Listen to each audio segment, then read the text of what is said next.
Hola, ¿qué tal? Buenas noches. Bienvenidos. Me...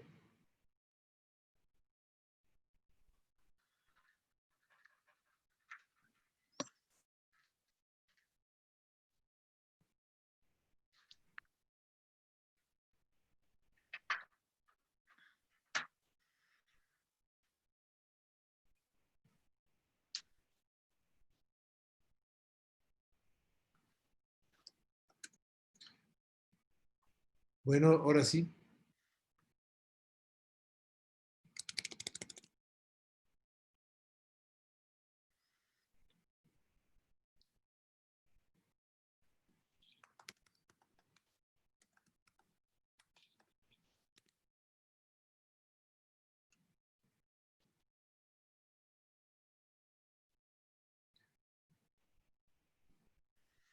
¿Qué tal? Buenas noches. Bienvenidos todos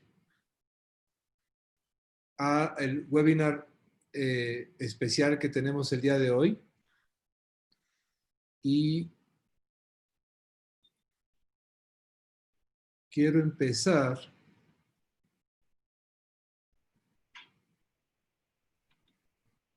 primero que nada dando las gracias a César Evering, quien hizo posible la organización de este webinar especial, que cuando se acercaron me pareció muy interesante.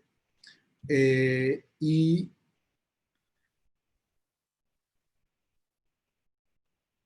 por alguna razón no me aparece mi presentación de Java.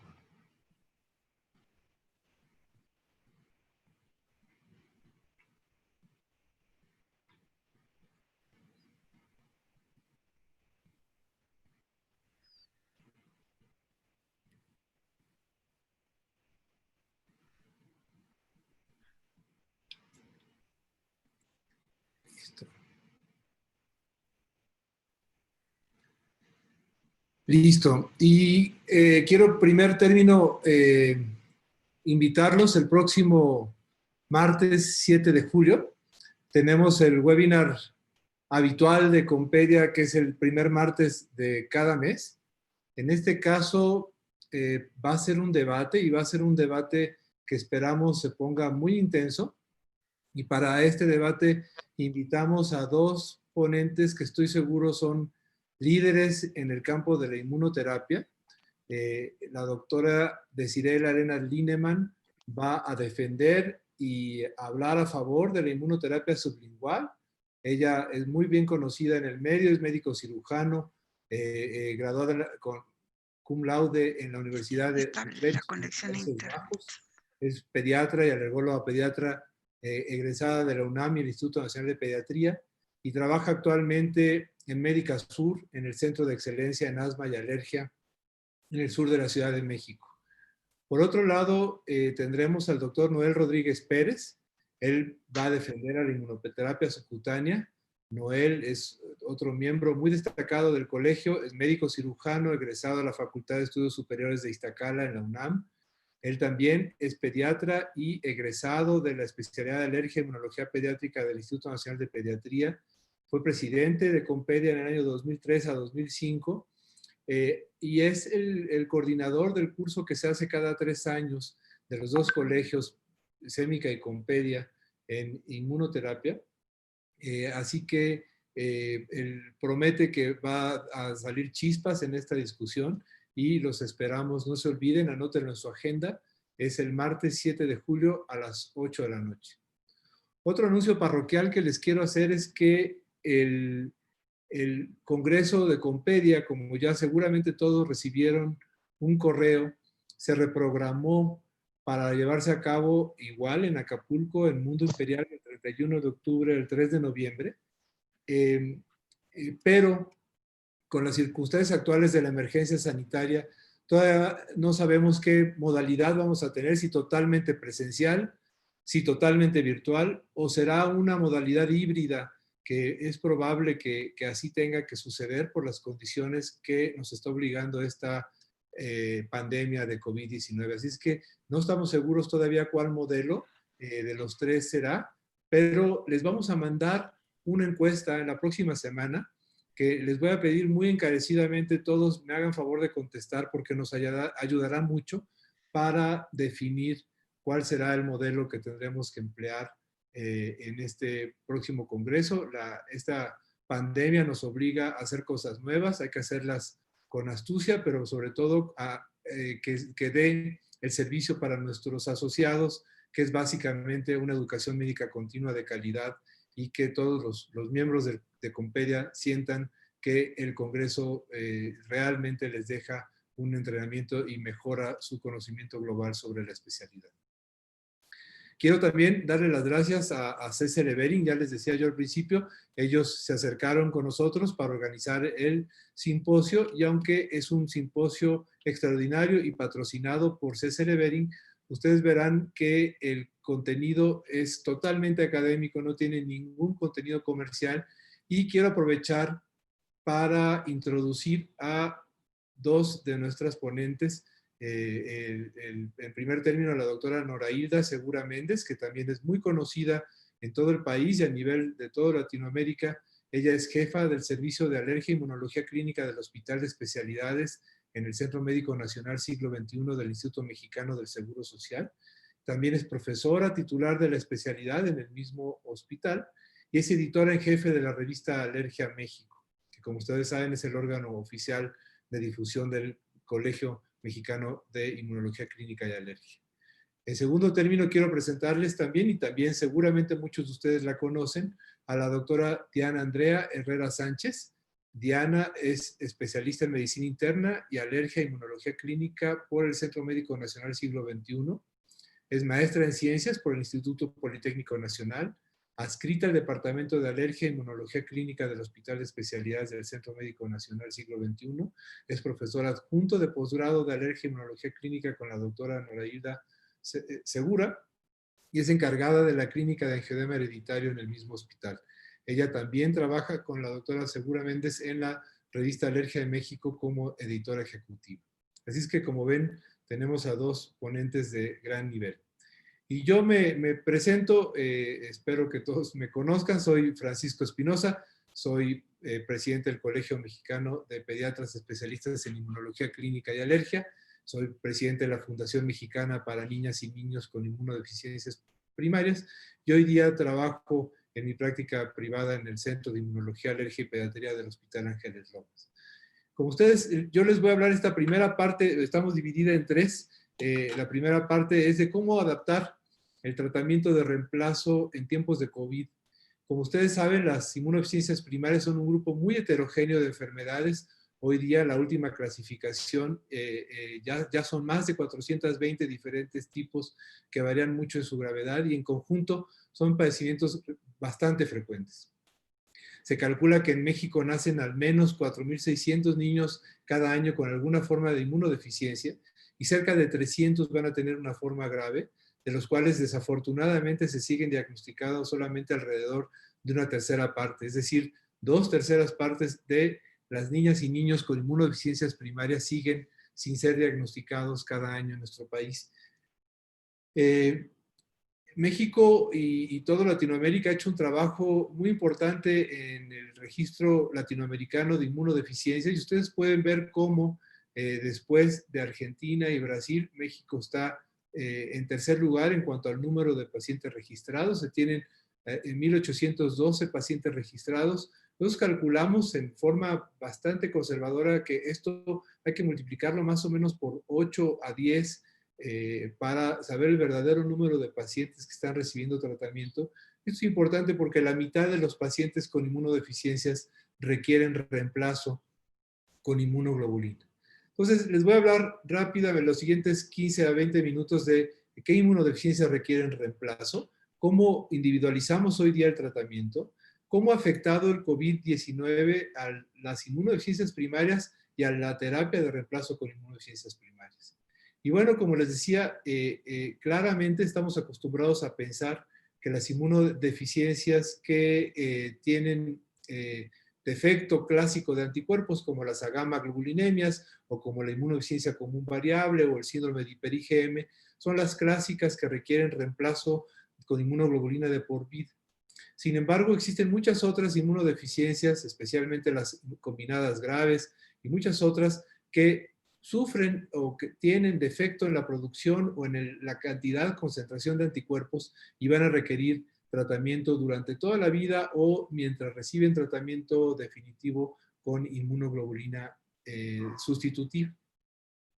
Cuando pensamos en la gamma globulina sustitutiva, tenemos que pensar siempre en dónde se fabrica. La fuente del plasma puede venir de donaciones de sangre, pero también puede venir de féresis de plasma de donadores para pacientes. Es muy importante que la inmunoglobulina se separa inicialmente del plasma por dos métodos diferentes, uno muy antiguo, muy eficiente, que es el fraccionamiento de Kohn, que es una precipitación en frío con etanol, pero hoy día también se está usando la cromatografía de afinidad para esta primera separación de las gamma globulinas. Más adelante se va purificando hasta hacer más del 99% de IgG a través de métodos como la cromatografía de intercambio iónico, la precipitación con polietilenglicol o la precipitación con caprililato. También hoy día se exige a todos los fabricantes de inmunoglobulina que sean seguras y que no haya forma de que transmitan ningún virus. Y esto es explícitamente importante para COVID-19, para el virus SARS-CoV-2, tal forma que las diferentes inmunoglobulinas utilizan la exposición a pH bajo o exposición a enzimas, la pasteurización, el tratamiento con solvente o detergente y la nanofiltración como mecanismos que van a ayudar a evitar la supervivencia de cualquier virus o partícula viral. Esto también elimina entonces en todos los casos de las inmunoglobulinas que hoy día están disponibles en comercialmente la posibilidad de una transmisión de una enfermedad viral. Todas ellas son estabilizadas para que duren más tiempo en anaquel y ya sea que se estabilizan con carbohidratos como la manosa, maltosa, sacarosa, con salina o con diferentes soluciones salinas o con aminoácidos anfofílicos como puede ser la glicina o la prolina.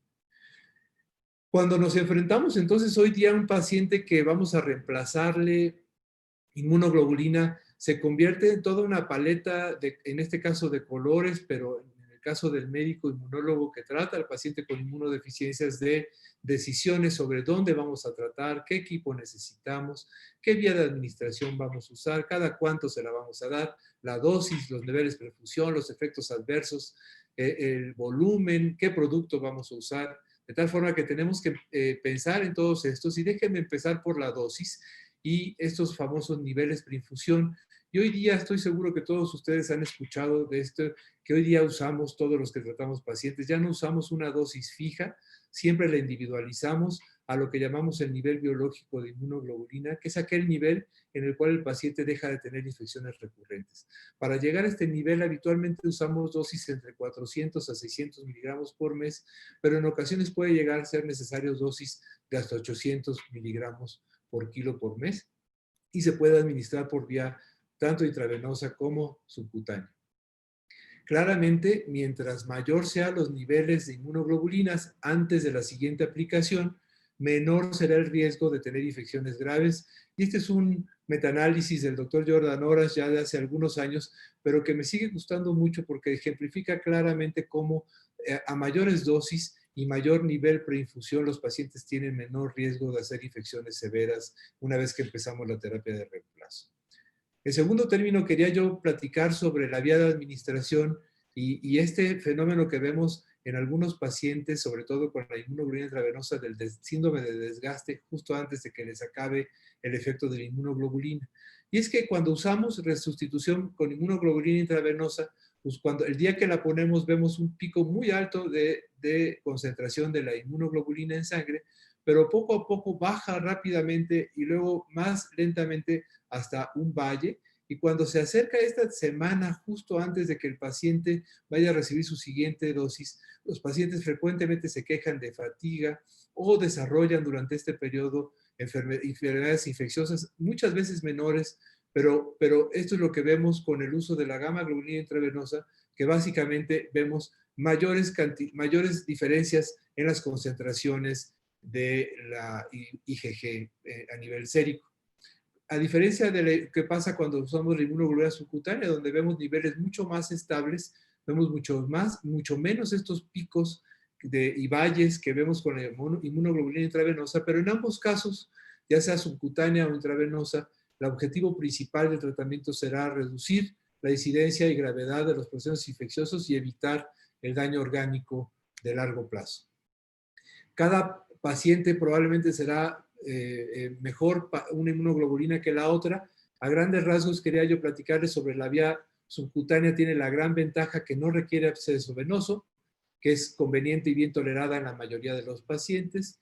La administración que se hace lenta subcutánea hace que se absorba gradualmente con una biodisponibilidad casi del 100%, y esto disminuye los efectos adversos sistémicos como el dolor de cabeza, y el volumen menor por infusión requiere que se tenga que dar más frecuentemente. Esta es una de sus principales desventajas. Se tiene que dar una vez a la semana o por lo menos cada 2 semanas.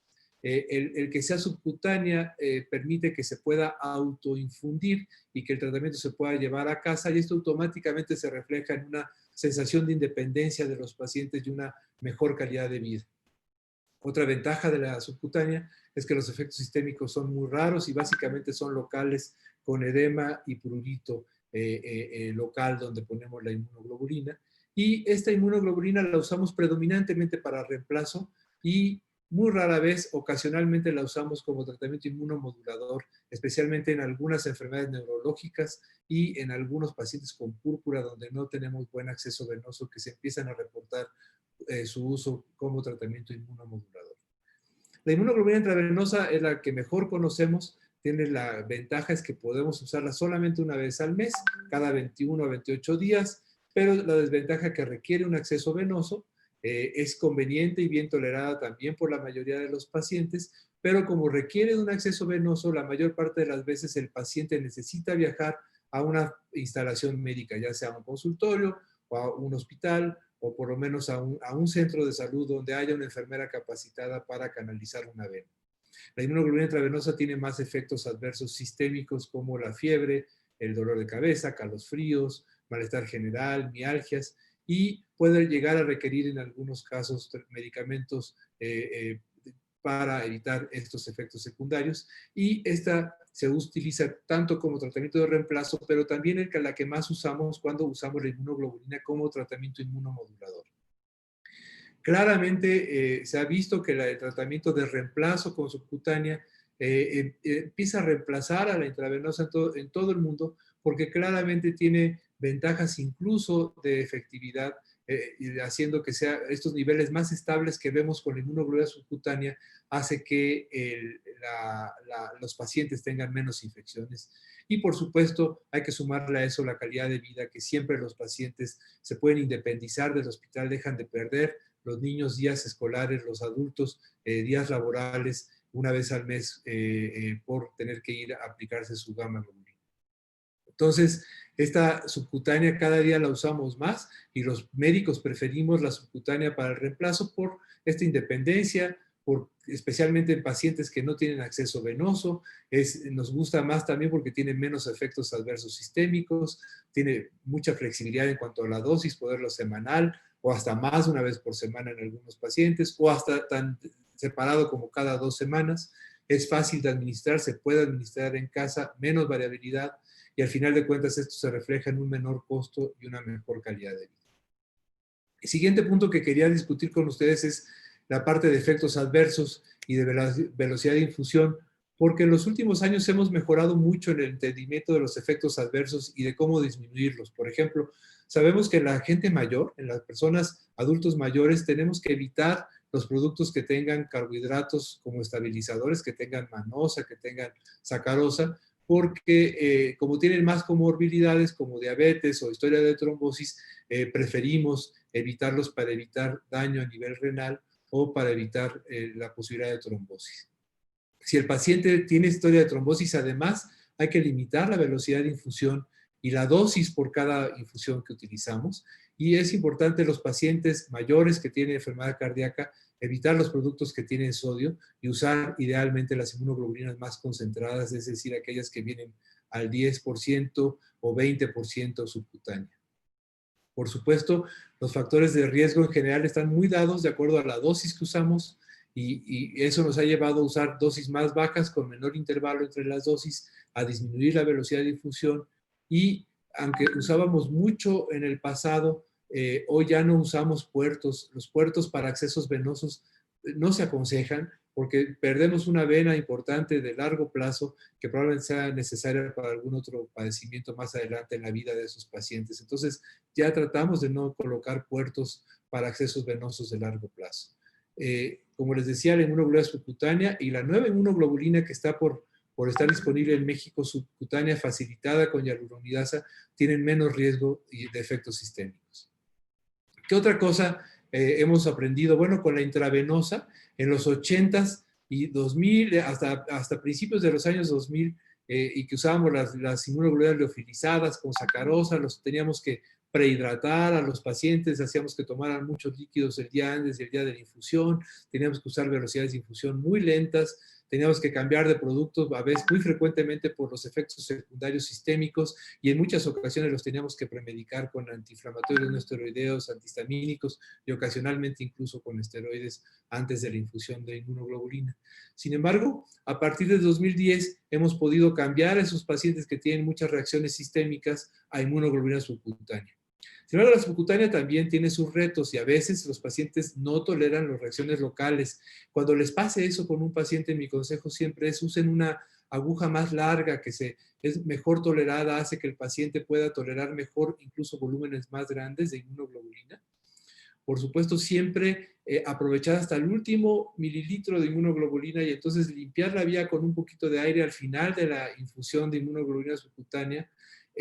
Muchos pacientes les molesta localmente el volumen o lo hinchado que se ve después de la aplicación. Algunos prefieren calor, otros prefieren frío para aliviar los síntomas. En ocasiones también el paciente no tolera un producto y entonces podemos cambiar de producto. Algunos pacientes, sobre todo los muy pequeñitos, me exigen anestesia tópica o incluso difenhidramina o un antiinflamatorio tópico después de la aplicación porque se quejan de dolor, pero esos dolores habitualmente no duran más de unos cuantos minutos o si acaso 1 o 2 horas. La realidad es que es muy raro las reacciones sistémicas. Si se presentan con la subcutánea, hay que cambiar de producto y fraccionar la dosis. Y por supuesto, también alguna vez tenemos problemas de adherencia con la inmunoglobulina subcutánea, de tal forma que cambiamos a más frecuente las dosis. Bueno, ¿qué ha pasado con las inmunodeficiencias primarias y el COVID-19? Bueno, a pesar de que tenemos muchas inmunodeficiencias primarias descritas de diferente gravedad, hoy día todavía tenemos muchas dudas sobre cómo la infección por el virus SARS-CoV-2 puede afectarlos. Los primeros reportes que tenemos son de Italia, de la doctora Isabella Quinti, que informa una primera serie de casos con pacientes con defectos humorales, donde reporta un caso de agamaglobulinemia y otros casos más de inmunodeficiencia común variable. Y después otro médico, otra doctora italiana, la doctora Soresina, también describe a 2 varones con agamaglobulinemia ligada al X que tuvieron infección y neumonía por COVID, pero que a pesar de la falta total de anticuerpos tuvieron una recuperación completa. Este es el reporte de la doctora Soresina y ustedes pueden ver aquí las placas con las neumonías muy claras en ambos pacientes, con neumonía intersticial y linfopenia, no requirieron asistencia ventilatoria. Y el otro artículo de la doctora Quinti, ustedes pueden ver cómo algunos pacientes desarrollaron cuadros muy severos en las tomografías, como vemos en pacientes sin inmunodeficiencia que hacen cuadros graves de COVID. Y les quiero platicar, básicamente, solamente un paciente tuvo un desenlace negativo, el paciente que ustedes pueden ver aquí, y que desafortunadamente falleció, el paciente número 3 que ustedes ven acá, y que era de 59 años. Este paciente recibió inclusive tocilizumab y dosis de inmunoglobulina, sin embargo, desafortunadamente falleció. Y los autores concluyen que los defectos en común variable son defectos diferentes que lo que pasa en las gamma-globulemias ligadas al X, y estos pacientes con inmunodeficiencia común variable tienden a tener mayor predisposición a tener inflamación descontrolada, de tal forma que Eso puede explicar por qué los pacientes con defectos en BTK tienen un cuadro clínico menos severo. Y en las últimas semanas ustedes seguramente han leído de artículos publicados sobre la inhibición médica de la BTK con fármacos que inhiben la BTK en el tratamiento de las infecciones graves por virus SARS-CoV-2. Y esto está desarrollado, esto está basado porque la deficiencia de BTK afecta directamente la producción de interleucina 6 de las células dendríticas y de los macrófagos, de tal forma que al inhibir la BTK automáticamente se asocia a una disminución en los niveles de interleucina 6 y es probablemente que por eso los pacientes con la gamma globulinemia ligada al X no desarrollan enfermedades severas. Déjenme platicarles ahora, existe un esfuerzo conjunto de la Sociedad Latinoamericana de Inmunodeficiencias y todo el resto de sociedades de inmunodeficiencias, básicamente por una iniciativa de la Unión Internacional de Sociedades de Inmunología, la IUIS. Ustedes pueden ver ahí el logo a la derecha. Y el tercer actualización que tenemos de pacientes que se han reportado todo el mundo con inmunodeficiencias que han tenido COVID, nos dice básicamente que se han reportado solo 58 pacientes con inmunodeficiencias primarias hasta el 28 de mayo. En este caso, la relación hombre-mujer es 2.1 a 1, muy parecido a lo que pasa en los pacientes sin inmunodeficiencias.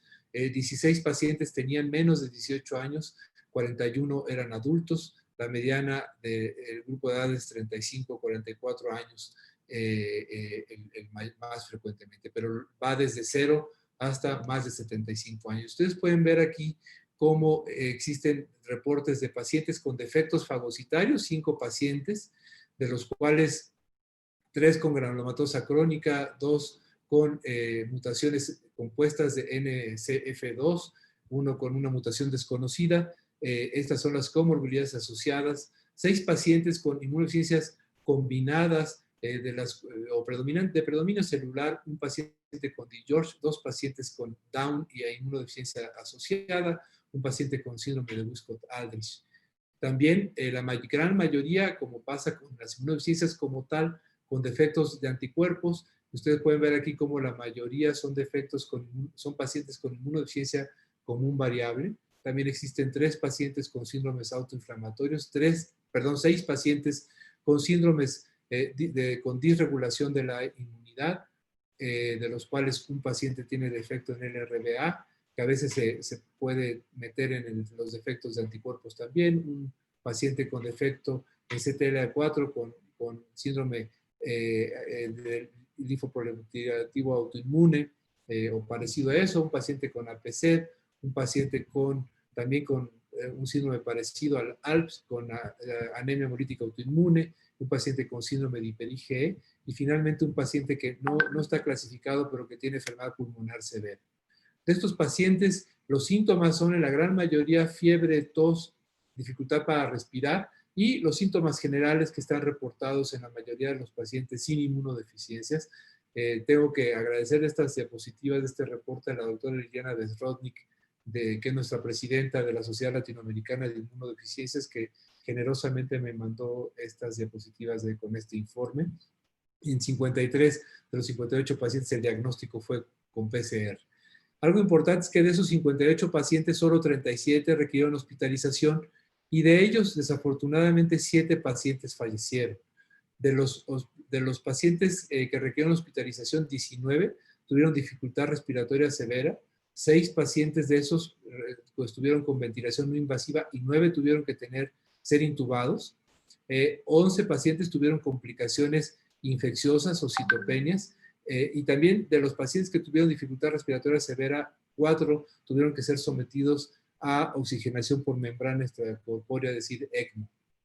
En todos ellos, o casi todos ellos, como ustedes pueden ver, estaban recibiendo terapia de reemplazo con inmunoglobulina y 5 pacientes porque tenían síntomas o síndromes de disregulación o autoinmunidad asociado al defecto genético, también tenían terapia inmunosupresora. Estos pacientes desarrollaron también, algunos de ellos, complicaciones no respiratorias como sepsis, neumonías bacterianas, linfocitosis hemofagocítica, insuficiencia renal, citopenias, candidiasis y síndrome de Evans.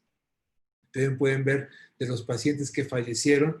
Desafortunadamente uno de ellos fue un niño muy pequeñito con enfermedad granulomatosa crónica que desarrolló sepsis y una infección asociada por burcordelia y un síndrome de linfohistiocytosis hemofagocítica que es frecuente en enfermedad granulomatosa crónica, que tienen una predisposición a hacer más inflamación de lo habitual.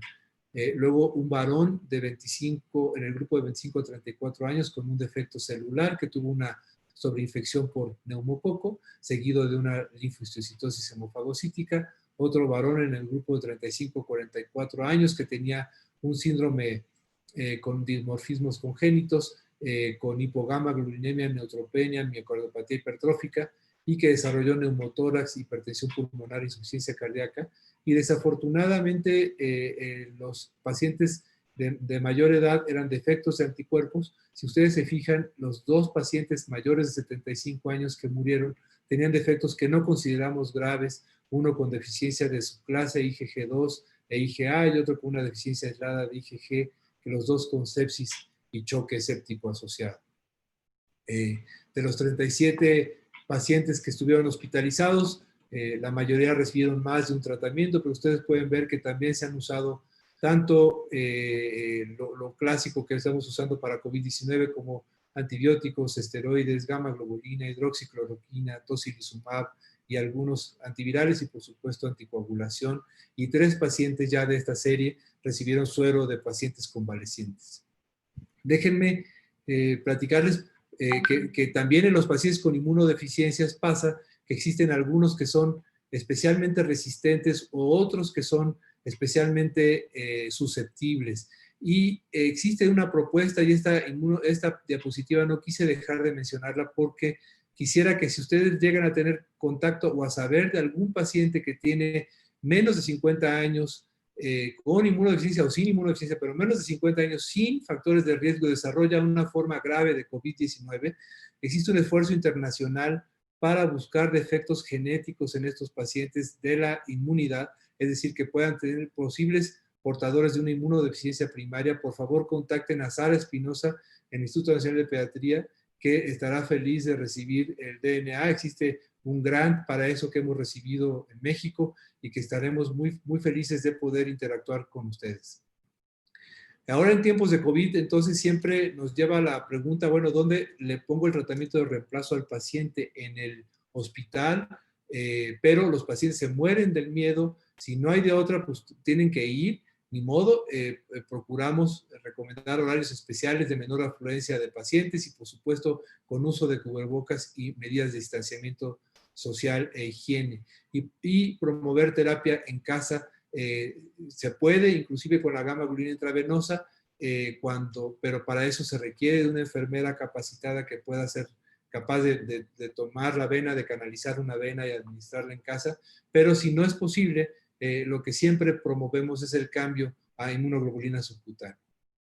¿Cómo le hacemos? Por los pacientes que ya recibían inmunoglobulina intravenosa, ponemos la primera dosis de subcutánea entre 7 y 10 días después de la última dosis de inmunoglobulina intravenosa. Los pacientes que empiezan a recibir inmunoglobulina subcutánea y que es la primera vez que empieza el tratamiento, podemos empezar con 5 días de gamma globulina subcutánea o con una sola dosis de 1 gramo por kilo de intravenosa seguida ya por la subcutánea a la semana de haberla empezado. Existen ya algunos reportes de uso también de la gamma globulina para tratar el COVID-19. Ustedes saben que la inmunoglobulina en dosis altas se utiliza como inmunomodulador y tiene el potencial de neutralizar la activación desproporcionada que hace el virus SARS-CoV-2 sobre los macrófagos. Ustedes saben que es una célula, la célula estelar en estos pacientes que se ponen muy graves por COVID-19, de tal forma que existen reportes del efecto benéfico de la inmunoglobulina en dosis elevada para modular la respuesta inmune de estos pacientes. Sin embargo, lo que sí sabemos es que en los pacientes con inmunodeficiencias primarias será muy importante mantener la dosis de reemplazo para evitar que estos pacientes con inmunodeficiencias primarias desarrollen sobreinfecciones por otros patógenos. En los últimos meses también se han empezado a obtener suero hiperinmune de pacientes que se recuperaron del COVID-19. A este suero hiperinmune difiere mucho de la inmunoglobulina intravenosa. La inmunoglobulina intravenosa, ustedes saben que se fabrica a partir de lotes de plasma de miles de donadores de la población general. Hoy día ninguna inmunoglobulina intravenosa pensamos que tenga anticuerpos contra el SARS-CoV-2. En cambio, estos suero de paciente que se ha convertido en un producto extremadamente valioso, pacientes seropositivos que se recuperaron del COVID-19, al donar plasma se puede obtener de ahí inmunoglobulina hiperinmune contra el COVID-19. En cambio, la inmunoglobulina intravenosa de la población general la usamos solo para el reemplazo de inmunodeficiencias primarias y secundarias y mejora la protección contra infecciones comunes, a diferencia de la hiperinmune, que está específicamente diseñada para pacientes con formas graves de COVID-19. En la hiperinmune tenemos una disponibilidad de donadores muy limitada, pero ha demostrado ser útil en las formas graves de otros coronavirus, en el SARS-1 y en el MERS que circuló en el año 2012.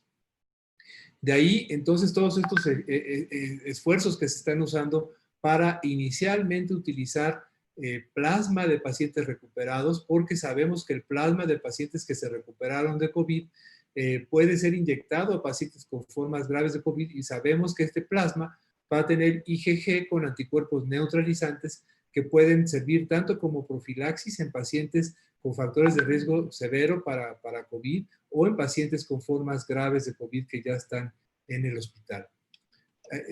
Con esta idea se han unido muchas de las empresas farmacéuticas, entre ellas es el Evering, para hacer que se le ha llamado COVID-19 y esta alianza de plasma COVID-19, que lo que pretende es en un primer término obtener plasma para tratar a los pacientes graves, pero más adelante hacer lotes de plasma de pacientes, de muchos pacientes recuperados de COVID, para fabricar inmunoglobulina hiperinmune, poderla envasar como tal, como gamma globulina hiperinmune, que podrá ser utilizada más adelante para tratar a las formas más graves de COVID-19 en los hospitales. Finalmente, también ustedes saben que se trabaja mucho en vacunas, pero que seguramente no la tendremos antes del siguiente año. Entonces, como recomendación general, en los pacientes con inmunodeficiencias primarias será muy importante conocer cuál es el diagnóstico de base, ver qué medicamentos toma para poder saber o anticipar cómo se va a comportar con el COVID-19 y se consideran de riesgo especialmente aquellos pacientes con inmunodeficiencias primarias que tienen mucho daño pulmonar crónico o que tienen cardiopatía.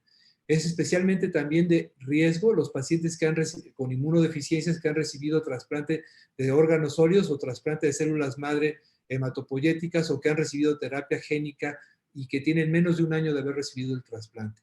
Todos esos pacientes o aquellos que tienen síndromes de disregulación o de autoinmunidad y que requieren tratamiento inmunosupresor, también son pacientes que consideramos de alto riesgo.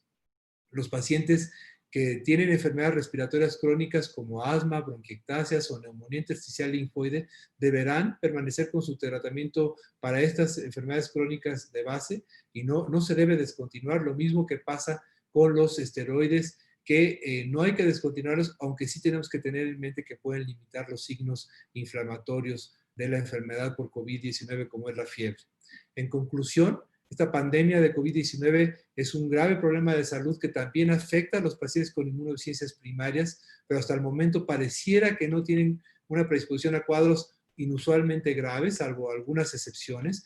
Con ellos tenemos que tener medidas rigurosas de prevención, continuar su tratamiento de base, idealmente en casa, idealmente con inmunoglobulina subcutánea, y valorar en estos pacientes el uso de plasma de pacientes recuperados y más adelante de inmunoglobulina hiperinmune, y estos pacientes serán candidatos a la vacuna solo si la vacuna que se licencie es inactivada, porque estos pacientes en su gran mayoría no pueden recibir vacunas por gérmenes atenuados. Con esto termino, les doy las gracias y quiero darle la palabra sin más a la doctora Nora Hilda Segura. Nora Hilda, que ya les presenté su currículum, nos va a hablar de las inmunodeficiencias secundarias. El Centro Médico Nacional se ha convertido en uno de los hospitales más grandes del país, con una clínica específicamente diseñada para el diagnóstico y tratamiento de los pacientes con inmunodeficiencias secundarias. Así es que apreciamos mucho que nos pueda platicar su experiencia, doctora Nora Hilda. Muchas gracias. Buenas noches, muchas gracias por su invitación. Y efectivamente, vamos a compartir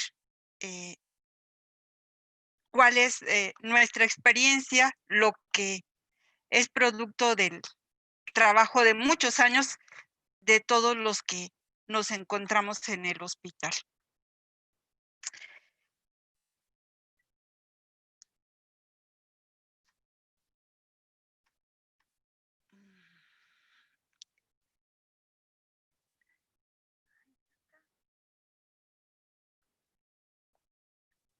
Bien, en nuestro servicio está dividido, les presento, por clínicas. Encontramos que es una manera más eficiente de trabajar con los pacientes y poderles dedicar más tiempo con mayor conocimiento. Entonces, todas estas clínicas conforman nuestro servicio y cada una de ellas tiene su propio manual de procedimientos.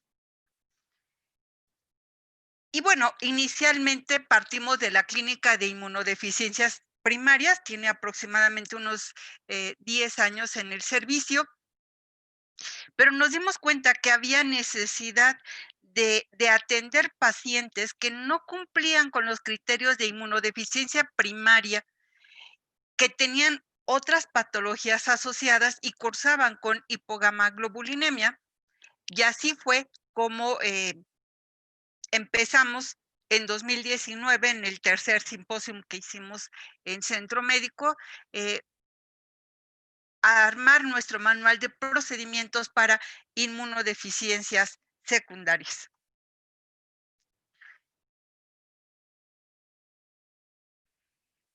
Como toda clínica, no puede ser una isla en un mundo donde hay tantas especialidades médicas. Las inmunodeficiencias secundarias particularmente requieren esfuerzos en conjunto. Y entonces, trabajamos con el servicio de medicina interna, de reumatología, de hematología, de neurología y también con la unidad de investigación en inmunoquímica del hospital. Y bueno, ¿cómo llegan los pacientes con nosotros?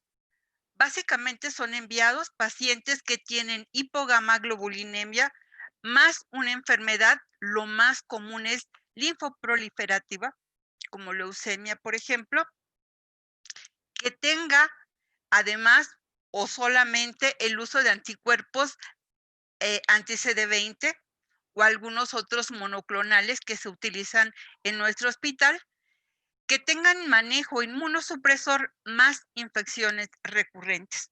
Estos pacientes nos hacen sospechar en inmunodeficiencias secundarias. Y entonces entran a nuestra clínica, son evaluados con exámenes de diagnóstico, con tratamiento y ocasionalmente con sustitución. Decíamos, está el servicio de hematología, reumatología y medicina interna, son los que en este momento trabajan más estrechamente con nosotros. Y en aquellos pacientes que sospechamos inmunodeficiencia secundaria, bueno, lo más común es hipogamaglobulinemia y buscamos alguno de los siguientes antecedentes. Si tienen sospecha o confirmación de enfermedad linfoproliferativa, el uso de medicamentos desde los anticoagulantes, la quimioterapia, los esteroides, los inmunosupresores. Si tienen pérdida de proteína por diarrea crónica o por hipoalbuminemia de algún otro tipo o infecciones recurrentes.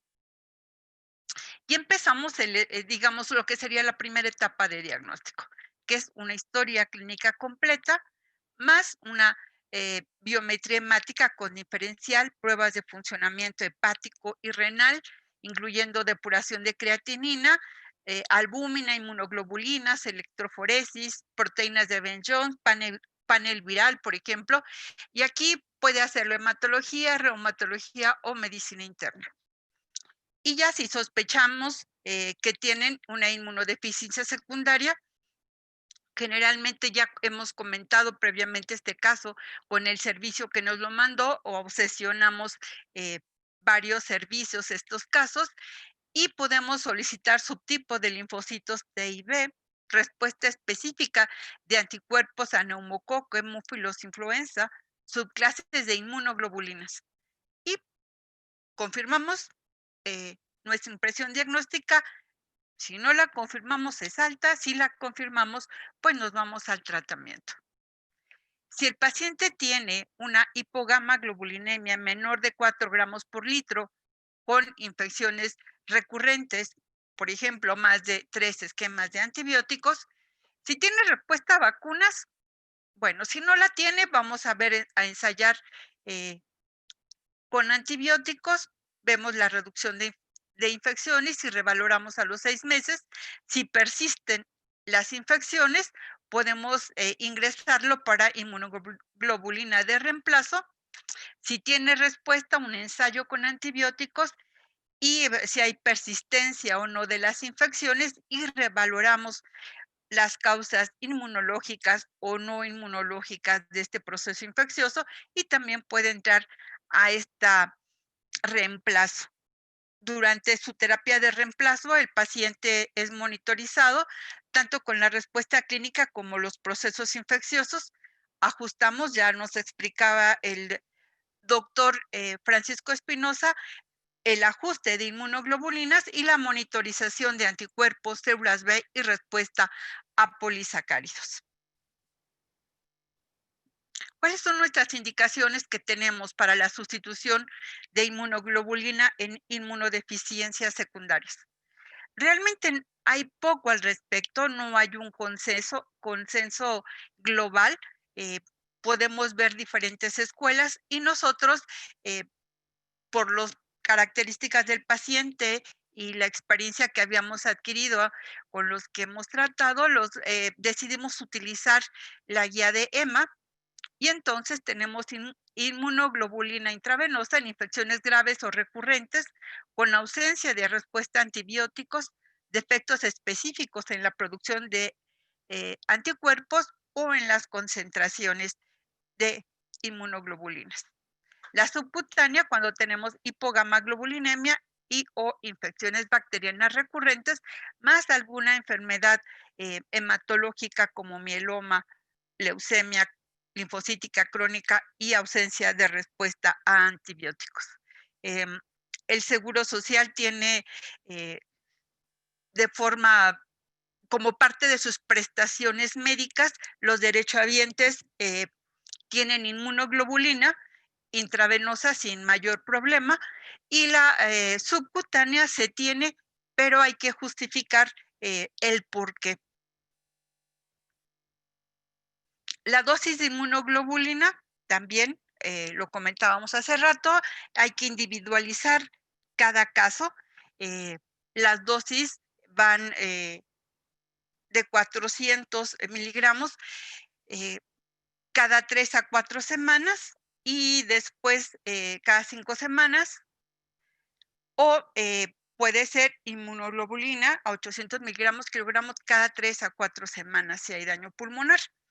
En nuestro caso, lo hicimos inicialmente cuando empezamos la clínica, administrar la inmunoglobulina intravenosa cada 4 semanas, pero fuimos midiendo cuando caía más el pico de concentración y hasta las 3 semanas. Entonces, para nosotros, la inmunoglobulina intravenosa invariablemente se aplica a las 3 semanas y lo justificamos al evaluar este estudio con las concentraciones de inmunoglobulina y entonces no tenemos problema para justificar la dosis. Y utilizamos uno que hemos llamado sistema o esquema ANCAR. Nuestros egresados lo conocen. Angélica y Carmen fueron las enfermeras que lo diseñaron y es un esquema ambulatorio, no requiere premedicación. Nosotros más o menos en inmunoglobulina intravenosa aplicamos en promedio entre 30 y 35 gramos por paciente y este esquema nos permite aplicarlo en un periodo entre 3.5 y 4 horas eh, sin premedicación, sin efectos adversos graves. Los más comunes son escalofrío, un poco de febrícula, que se den con paracetamol, pero será uno de 20 casos. En general no nos ocurre. Y descubrimos que si el paciente desayuna, llega desayunado y recibe una colación durante su infusión y toma líquido, realmente no requería mayor cosa ni mayor problema. Hay algunos factores que hay que considerar, decía hace rato Francisco, cuando seleccionamos una inmunoglobulina. Una es evitar mezclar las marcas. Me quedó poquita de una y le voy a poner poquita de otra para completar para un paciente. No, en realidad eso aumenta mucho el riesgo de efectos adversos. Los estabilizadores que no tengan azúcares, los azúcares se han asociado más con problemas renal y la mayor parte de los pacientes, después de estar 10 años con inmunoglobulina, algunos de ellos ya presentan daño renal leve y preferimos no exacerbar el cuadro. Preferimos que vengan en menor volumen. También ya sabemos que algunos de nuestros pacientes tienden a tener sobrecargas derechas, entonces preferimos aquellas marcas que tengan menor volumen y mayor cantidad de producto. Los pacientes cardiópatas, nefrópatas y ancianos requieren ajuste y les muestro a ustedes en el cuadro cuáles son los tipos y las marcas de inmunoglobulina que nosotros tenemos en la institución. Nosotros no podemos pedir marcas, pero sí podemos solicitar las características que tengan tal o cual aminoácido, que vengan en tal volumen, y entonces esto en general no tenemos problema para que respeten la indicación. El seguimiento en inmunodeficiencias secundarias es cada 6 a 12 meses. Si el paciente requiere una valoración antes de este tiempo, porque persista con los cuadros o sean graves, pues tenemos reuniones con los médicos tratantes sin ningún problema. En caso de contar con inmunoglobulina, debemos también medir frecuentemente las concentraciones séricas para el ajuste, al menos en este periodo. Tenemos exámenes de laboratorio también cada 6 o 12 meses o antes si el paciente presenta procesos infecciosos. Y en el caso de remisión completa de la enfermedad hematológica, se recomienda cada 3 meses. De otra manera, es de forma mensual. Y estos son 2 ejemplos. Un paciente de 53 años con un síndrome mielodisplásico, hipoplasia eritroide, con tratamiento con ácido micofenólico, ciclosporina, prednisona, globulina, antitimocito, infección por parvovirus que previamente era sano, con infecciones recurrentes, al menos 5 esquemas de antibióticos los últimos 6 meses y en diferentes lugares, o desde otitis hasta absceso en cuello y onicomicosis, por ejemplo. Se le hicieron sus exámenes de laboratorio, aquí tienen ustedes los resultados, la placa de tórax estaba normal, pero podemos ver cómo están sus otros parámetros en base a su historia clínica y estos hallazgos de laboratorio. Decidimos administrar inmunoglobulina a dosis de reemplazo, 400 miligramos mensual, y actualmente está sin infecciones hasta abril de 2020. Nuestro segundo paciente, 23 años, una neuromielitis óptica, fue enviado por asma laboral. En realidad no encontramos criterios para asma laboral y estaba en tratamiento para esta neuromielitis óptica con rituximab, con infecciones recurrentes de diferentes tipos. También tomamos exámenes de laboratorio, están viendo ustedes los resultados, y estos exámenes y los cuadros clínicos nos sugerían que podría funcionar el darle inmunoglobulina, y está actualmente sin procesos infecciosos los últimos meses. Decía Francisco hace rato la experiencia con coronavirus, con COVID y nuestros pacientes con inmunodeficiencias. Bueno, tenemos afortunadamente 0 casos. Tenemos más de 50 pacientes están asintomáticos en relación a COVID. Hay un lugar especial en el hospital se llama Unidad de Terapias Avanzadas. Todos los biológicos, incluyendo inmunoglobulinas intravenosas, se ponen en ese lugar y hay una triage respiratorio previo que hacemos tanto al personal como a los pacientes, y hasta el momento no hemos tenido ningún caso.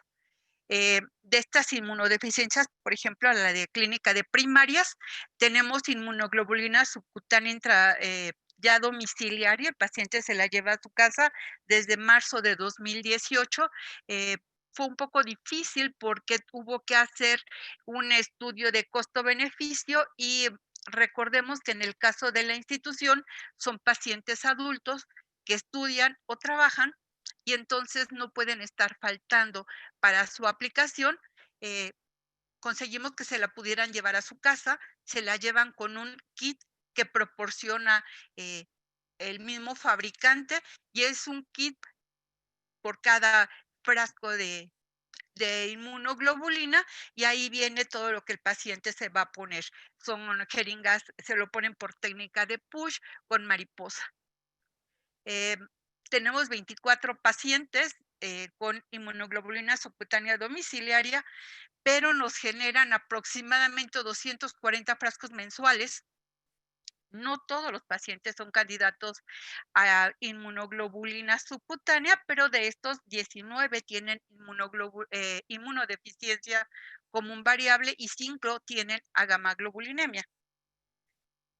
Con intravenosa tenemos 24 pacientes, que son 400 frascos mensuales, si los calculamos a 5 gramos, y tenemos ahí un poco más variado. Tenemos común variable, agama, deficiencia de subclases, combinadas de inicio tardío, síndromes de Good, y en terapia con reemplazo tenemos en vía intravenosa solamente 2 pacientes.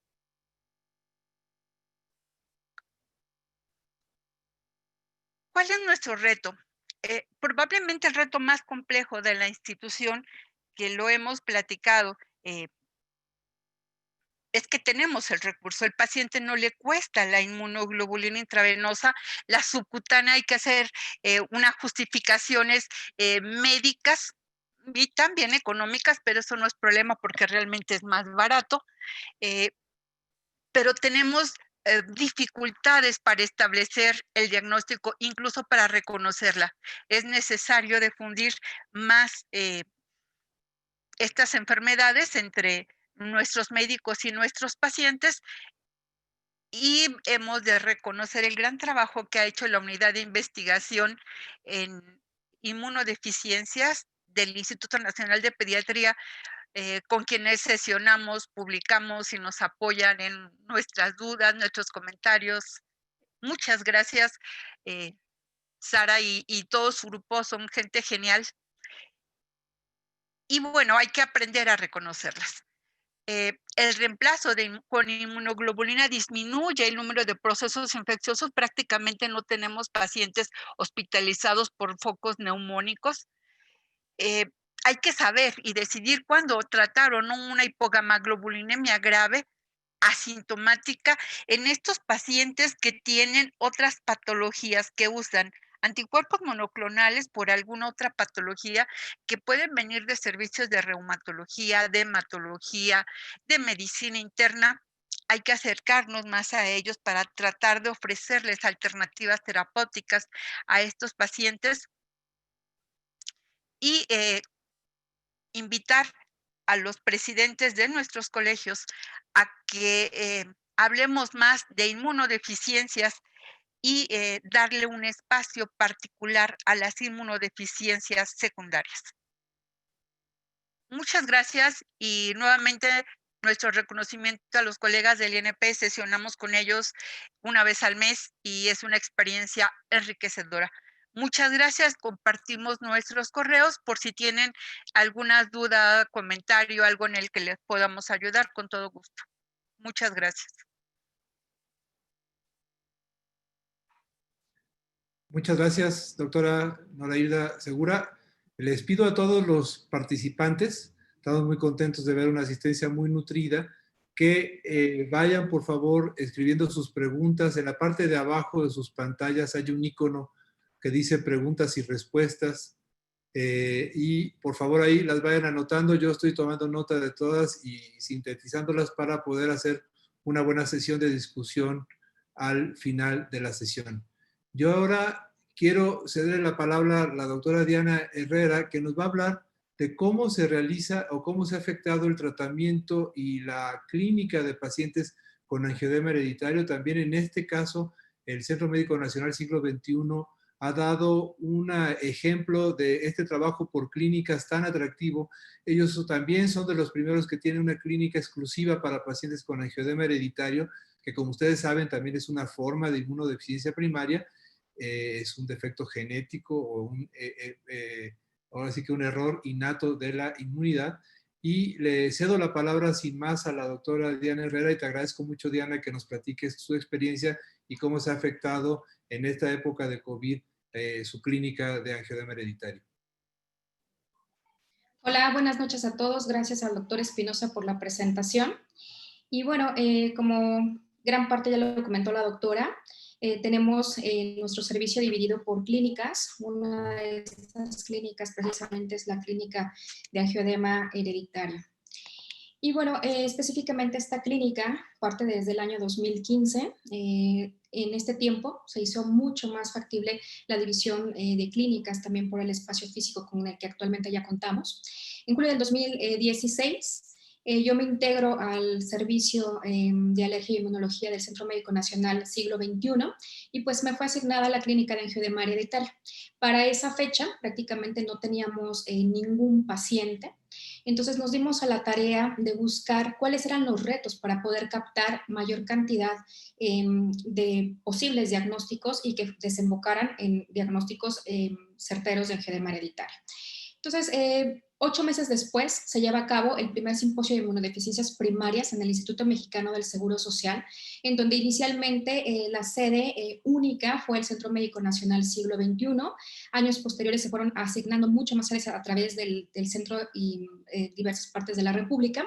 Y la doctora Segura tuvo la visión de poder incluir al angioedema hereditario como parte de las inmunodeficiencias y se tomó incluso el 50% de todo el programa para poder darle mayor difusión a este tema. Han pasado prácticamente 3 años. Durante esos 3 años han habido grandes cambios en la clínica. Actualmente tenemos 12 pacientes diagnosticados, 10 pacientes activos, 3 pacientes en sospecha diagnóstica, están en protocolo diagnóstico, y ya también contamos con un equipo multidisciplinario que nos permite garantizar un tratamiento mucho más eficaz para estos pacientes. Actualmente también tenemos un tratamiento a domicilio como gamaglobulina subcutánea y un tratamiento de urgencias para los pacientes que forman parte de esta clínica.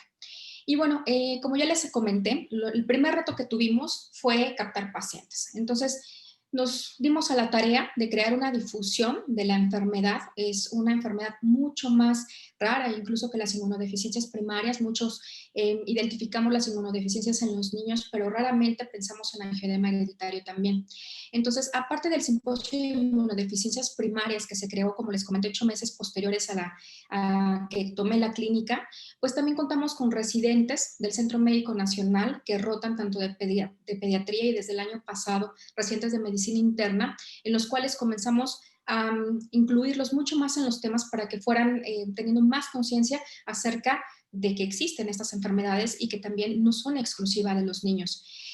También nos dimos a la tarea de platicar con hospitales generales de zona y crear la necesidad de sesiones generales para poder hablarles acerca del angioedema hereditario, aparte de inmunodeficiencias primarias. Y bueno, también contamos con estudiantes de medicina, con los cuales también incluimos sesiones o incluso elaboración de cuadros diagnósticos cuando tienen contacto directamente con esos pacientes. Entonces, una vez que ya creamos esa necesidad de poder buscar pacientes, hacer conciencia más de la existencia de esta enfermedad, ahora teníamos otro problema u otro reto. Solamente contábamos con un C4 para nosotros poder hacer la captura de pacientes o poder diagnosticarlos. Entonces eso nos limitaba muchísimo poder captarlos. Sabemos que el C4 es un marcador bueno, con un valor predictivo negativo alto, pero no me sirve para poder hacer diagnósticos. Entonces, en ese momento nosotros desde el simposio tuvimos el apoyo de las dos industrias farmacéuticas, SL Behring y Takeda, para poder hacer el diagnóstico definitivo de estos pacientes. A través de ellos, nosotros podemos solicitar la cuantificación y la funcionalidad del CI1 inhibidor, que como vemos en esta tabla, son importantes para poder hacer el diagnóstico confirmatorio de esta enfermedad. Así, si yo tengo un paciente que tenga un C4 bajo, pues tengo que sospechar ya sea un angioedema hereditario de tipo 1 o tipo 2, obviamente que tenga en el contexto de la enfermedad o el cuadro clínico característico, y si se encuentra un C1 cuantitativo bajo, yo estoy sospechando ya un angioedema hereditario de tipo 1. Pero si bien es la función la que se encuentra alterada con una proteína normal o incluso alta, estoy hablando de un angioedema hereditario de tipo 2. Y bueno, ya teníamos avanzada un poquito más la clínica, comenzaron a llegar los pacientes y esta es la tabla actual del número total que tenemos dentro de esta clínica. Son 10 pacientes en activo y que como vemos son el 50% hombres y el 50% mujeres. Sin embargo, los dos pacientes que en este momento no están en activo son hombres, por lo tanto tenemos aproximadamente entre el 60 y 65% de hombres diagnosticados y el resto son mujeres. Otra cosa también muy importante es que nuestro hospital es un hospital de adultos. Como vemos, las edades se van a distribuir entre los 77 años y el más pequeño que tenemos, que es de 16 años, que es la edad límite a partir de la cual nosotros podemos evaluar pacientes. Entonces, ya habíamos trabajado bastante en la difusión de la enfermedad, ya teníamos diagnósticos. Nos llegaron los pacientes, confirmamos los casos, pero ahora venía una etapa muy importante, que era la educación y reestructurar muy bien la clínica para poderles ofrecer un tratamiento ideal para ellos. Entonces nos dimos a la tarea de darles un diario de síntomas, número 1, para que nosotros también aprendiéramos en cada uno de ellos cuál era la evolución clínica, pero a la par que ellos mismos conocieran su propia enfermedad. Si recordamos la tabla anterior, los pacientes varían en un rango de edad bastante amplio. Entonces tenemos pacientes de 77 años que han pasado prácticamente 50 años sin un diagnóstico certero. Entonces, son alérgicos a miles de alimentos, a miles de fármacos, sus síntomas prácticamente no los identifican como parte de una enfermedad hereditaria. Entonces ahí fue otro trabajo bastante intenso que se tuvo que hacer con los pacientes para poder educarlos, que ellos reconocieran su enfermedad, que supieran que había algunos síntomas que eran parte o eran a la par del angioedema. Al mismo tiempo, también gracias al apoyo de la industria farmacéutica, específicamente a Takeda, nosotros tuvimos el apoyo de un médico genetista. Este médico, aparte del consejo genético que le dio, sobre todo a aquellos pacientes que estaban en edad reproductiva, para poderles explicar el porcentaje de herencia que tienen a sus descendientes, también nos ayudó a captar pacientes dentro de la misma familia. Prácticamente todos nuestros pacientes, aparte del diagnóstico, la cuantificación, la funcionalidad del C1 inhibidor, diarios de síntomas, tenemos árboles genealógicos de todos los pacientes que pertenecen a esta clínica. Entonces, vino otro reto mucho más importante, que fue el tratamiento. Ya teníamos a los pacientes, pero ahora, ¿qué les íbamos a dar? No sabemos que perfectamente en las instituciones públicas dependemos de un catálogo de medicamentos básicos que en este caso pues no contemplan los medicamentos de elección para angioedema hereditario. Entonces, lo único que teníamos era plasma fresco congelado, que de acuerdo a las guías, pues se puede considerar siempre y cuando yo no tenga un tratamiento de primera elección. Sin embargo, tampoco es posterior a ellos el de primera elección, sino es el plasma solvente detergente.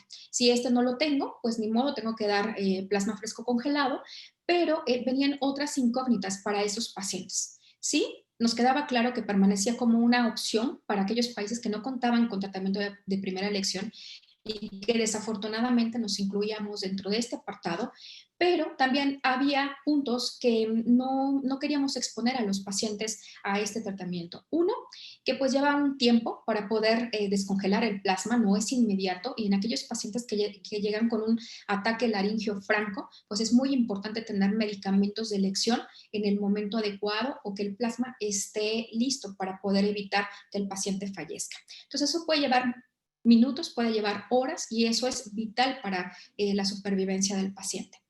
La resolución no es rápida, la resolución es lenta, a pesar de que yo le esté dando infusiones repetidas cada 4, cada 6 horas. Existe el riesgo teórico también de de reacciones transfusionales. Y pues tampoco contábamos ni siquiera con profilaxis a largo plazo para aquellos pacientes que eran candidatos. No contábamos con danazol, tampoco ya en nuestro cuadro, que estaba agotado. Entonces eso lo teníamos que ver tanto para ataques como profilaxis a largo plazo. Entonces esto no tenía evidencia de la profilaxis a largo plazo, era otro punto en contra para poder utilizar este tratamiento para los pacientes, y obviamente el riesgo que siempre va a existir de una exacerbación paradójica. De hecho, desafortunadamente tuvimos un evento de esto. Entonces, nos dimos a la tarea también de evaluar los costos proporcionales que nos genera una hospitalización y las transfusiones repetidas del plasma, que incluso puede ser mucho mayor a tener una ámpula de icatibant o una dosis de C1 inhibidor de la esterasa o de calantide. Entonces, nuestra institución, como ya les comenté, cuenta con un cuadro básico de medicamentos, y a partir de ese cuadro básico nosotros podemos indicar los fármacos. Sin embargo, también podemos contar con la adquisición de aquellos fármacos que no se encuentran en ese cuadro, siempre y cuando esté bien justificado. Para esto, en el caso de nuestro instituto, solamente podíamos tener acceso a 2 medicamentos porque tenían una clave interinstitucional que nos permitía solicitarlo por gestión paciente específico. En este caso solamente teníamos el inhibidor de la C1 esterasa e icatibant, y de acuerdo a las características clínicas del paciente, a las características demográficas, obviamente al desempeño laboral, escolar, decidimos qué paciente iba a ser candidato para uno o para otro medicamento. Obviamente este fue un proceso bastante largo, fueron meses, incluso fueron 8 o 10 meses que nosotros tratamos de gestionar, hacer conciencia también a los administrativos que sí es un problema estético, que sí afecta la calidad de vida, el impacto emocional de verme desfigurado, pero más que eso, es la vida del paciente la que está en peligro si nosotros no tenemos un medicamento de primera elección. Debemos de recordar que el angioedema hereditario se caracteriza por ser impredecible. Entonces, yo no podría decir si el paciente va a tener mañana un ataque laringio, puede ser que nunca en su vida lo pueda tener, pero sabemos que al menos el 50% de los pacientes va a tener al menos un ataque laringio durante toda la evolución de la enfermedad. Entonces, estos datos nos hacían aún más necesaria la utilización de un medicamento de primera elección para ellos. Entonces, después de toda esta gestión que, como les comento, duró muchos meses, contamos con los 2 medicamentos para poder ofrecerlos a los pacientes. Tuvimos C1 inhibidor de la esterasa y tuvimos también icatibant. A cada uno de ellos se les dio la capacitación dentro del servicio. Ahí acudieron tanto el paciente como los familiares, quienes practicaron incluso la aplicación del medicamento para poder irse mucho más tranquilos a domicilio. Aquí algo muy importante es que una vez que se les daba la capacitación y que nosotros verificábamos que efectivamente era correcta la administración, nosotros generábamos una receta para el medicamento. Entonces, venía otro punto muy importante. Aunque las guías nos dicen que todos los ataques de angioedema deben de ser tratados, la realidad es que nosotros sabemos que cuesta muchísimo gestionar esta adquisición de medicamentos y que también debemos de ser bastante conscientes en la utilización adecuada de ellos. Entonces, aparte de que los pacientes se les educó sobre la enfermedad, a conocer la enfermedad, porque a veces ellos ni siquiera detectaban que el dolor abdominal acompañado de diarrea, de cólicos, era parte del angioedema hereditario. Entonces, les dimos unas indicaciones que nosotros denominamos tipo semáforo.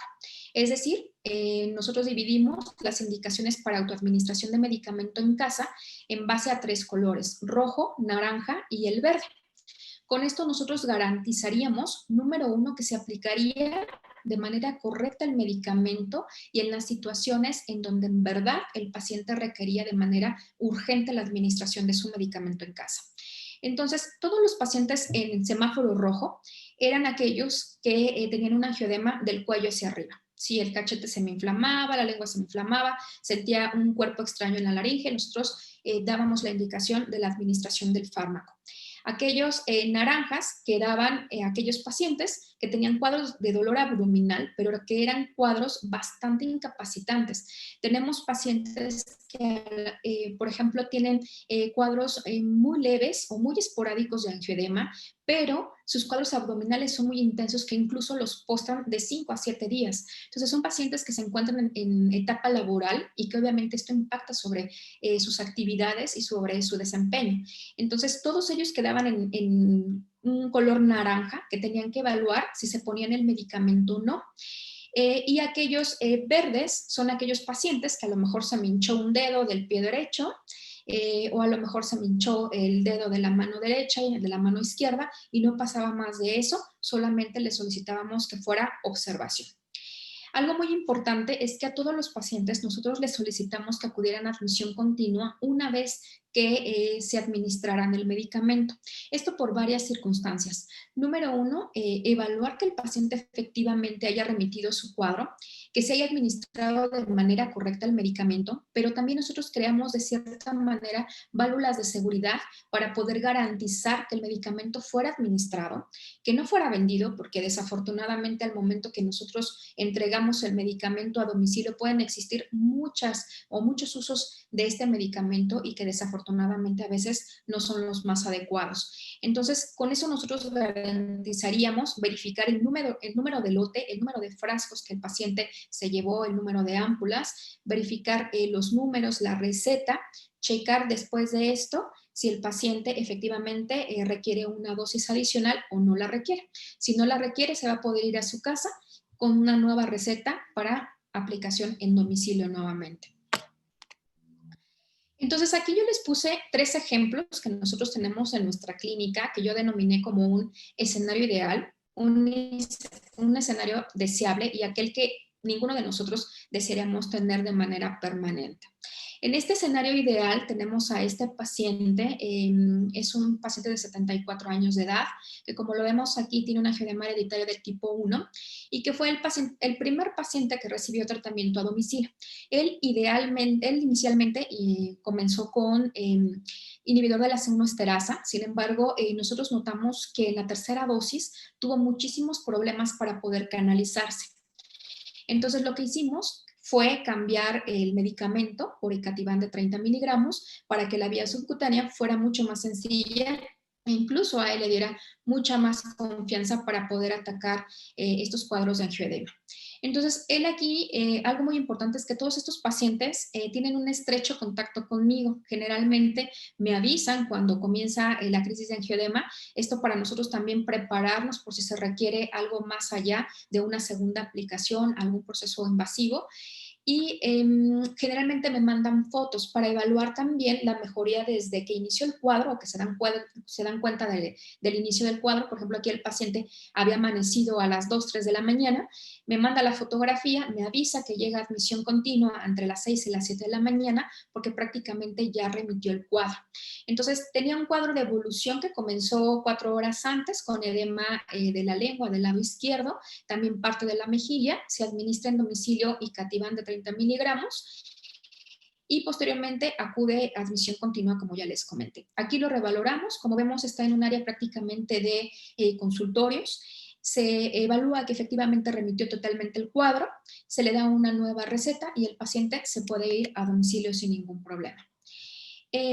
Aquí este es el cuadro número 2, que es un escenario deseable. Esta es una paciente que cuando llega con nosotros con este cuadro de admisión continua, desafortunadamente todavía no estaba en la gestión de adquisición de medicamento a casa. Entonces prácticamente ya no tenía asignado ningún medicamento, estábamos en proceso de la adquisición de este y llega con nosotros con 4 horas de evolución, llega a admisión continua, no tenía medicamento en casa, entonces se le administra un stock o un kit que aparte nosotros teníamos en urgencias con inhibidor de la C1 esterasa, se le administran 1500 unidades y vemos aquí en la parte derecha como prácticamente a las 4 horas de aplicado el medicamento se puede ir a casa sin ningún problema. Esta paciente, como ya les comenté, es portadora de angioedema hereditario tipo 1 y se va a casa sin receta porque todavía no estaba dentro de esas gestiones para la autoadministración en domicilio. Pero independientemente de esto, pues es también preferible tener el medicamento de primera elección porque evitamos incluso procedimientos invasivos en esta paciente en caso de que avanzara el angioedema. Y tenemos el escenario indeseable en el que desafortunadamente nosotros incluso también pasamos y seguimos pasando en algunos momentos en los cuales no tenemos medicamento disponible.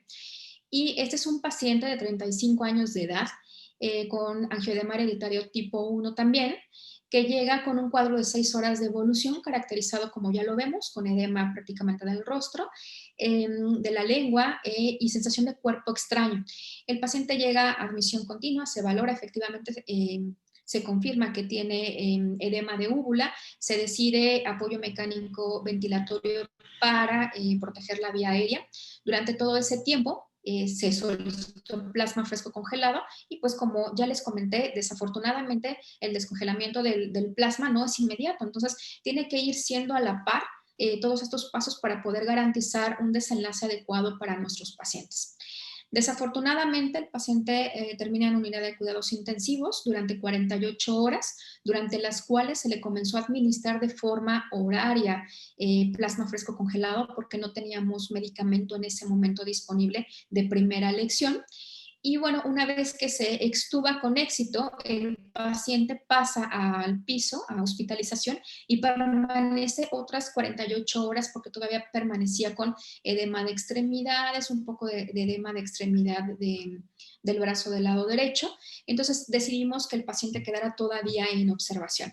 Entonces, como vemos, toda la evolución de este paciente, pues fueron entre las transfusiones, las estancias intrahospitalarias en terapia intensiva, a nivel de piso de hospitalización, pues fueron 4 días más lo de admisión continua. Eso genera costos y que probablemente hubiera sido mucho menor contar con una ámpula de Icatibant o bien con una dosis del inhibidor de la C1 esterasa o de Carantine.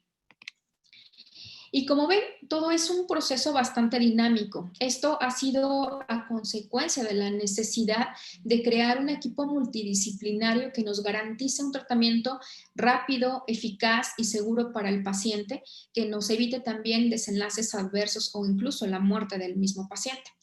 Para ello, la verdad es que tuvimos la fortuna de conocer en un evento desafortunado que nos llegó un paciente muy similar al de la diapositiva anterior, a la doctora Tania Colín, que es la jefa de admisión continua del Centro Médico Nacional Siglo XXI y que ha sido bastante accesible para poder trabajar en conjunto con nosotros y que incluso nos hemos dado la tarea de crear un triage que no solamente sea aplicable en el Centro Médico Nacional, sino también esto amplificarlo a los hospitales generales de zona e incluso en primer nivel, solamente para poder diagnosticar a aquellos pacientes que son altamente sospechosos de angioedema hereditario o al menos algún angioedema bradicinérgico y que ya cuando lleguen con nosotros poder efectivamente corroborar el diagnóstico o incluso descartar.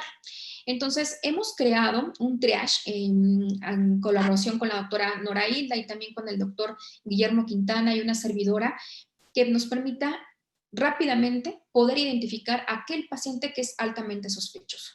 Para esto se requiere obviamente también de la difusión, que la gente lo conozca, que en los hospitales generales de zona lo conozcan e incluso en otras sedes que no sean dependientes del Instituto Mexicano del Seguro Social. Y para ello también hemos tenido bastante apoyo nuevamente de Takeda, de CC Leverin, para poder crear este material. Y el marco que utilizamos nosotros fue el del método de Manchester, que se utiliza también para poder identificar rápidamente a aquellos pacientes que requieren una atención de urgencia inmediata o bien aquellos que puedan esperar más de 2, incluso hasta 6, 8 horas en un triage de admisión continua o de urgencias. Como vemos aquí, tenemos 5 colores, desde el rojo hasta el azul, en donde el azul es aquel paciente que definitivamente se descarta que pueda ser un angioedema de tipo bradicinérgico, hasta el rojo, en el cual yo estoy bastante segura que sea efectivamente un angioedema hereditario. Va a ser aquel paciente en el cual yo tenga antecedentes familiares también de presencia de angioedema, que venga con afectación laringea, que ya tenga el antecedente que no responde a tratamientos convencionales como antihistamínicos, epinefrina, esteroides, y que el paciente o el familiar me lo sepa referir de manera muy clara. Además de que tenga a lo mejor otros cuadros o otras manifestaciones clínicas como cuadros de dolor abdominal, y que a la exploración yo encuentre un paciente que efectivamente esté totalmente hinchado, que tenga ronquera, que tenga dolor abdominal y que sea altamente sospechoso de un edema laríngeo.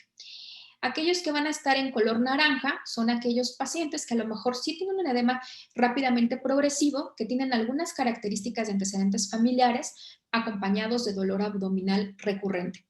En un escenario ideal, nosotros planeamos que en algún tiempo, espero no muy lejano, todas las unidades, tanto de admisión continua de siglo XXI como los hospitales generales de zona, cuenten con el medicamento ideal para poder darles el tratamiento a los pacientes en el momento que lleguen, y que cumplan con estas características que me indiquen una alta probabilidad de un angioedema de tipo bradicinérgico o hereditario.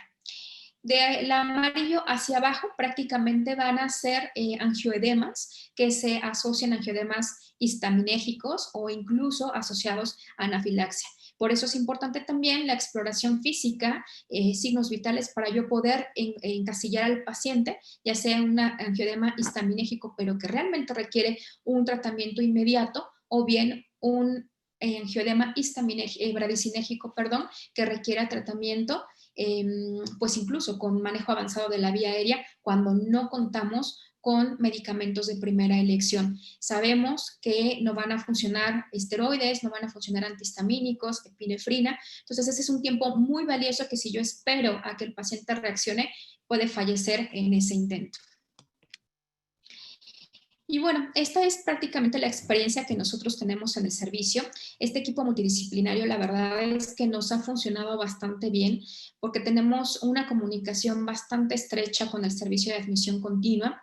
Hemos también creado conciencia con el servicio de anestesiología y también de cabeza y cuello, que incluso cuando nosotros les solicitamos que bajen de forma inmediata, ya saben que es para evaluar si el paciente requiere o no un método invasivo para poder preservar la vía aérea.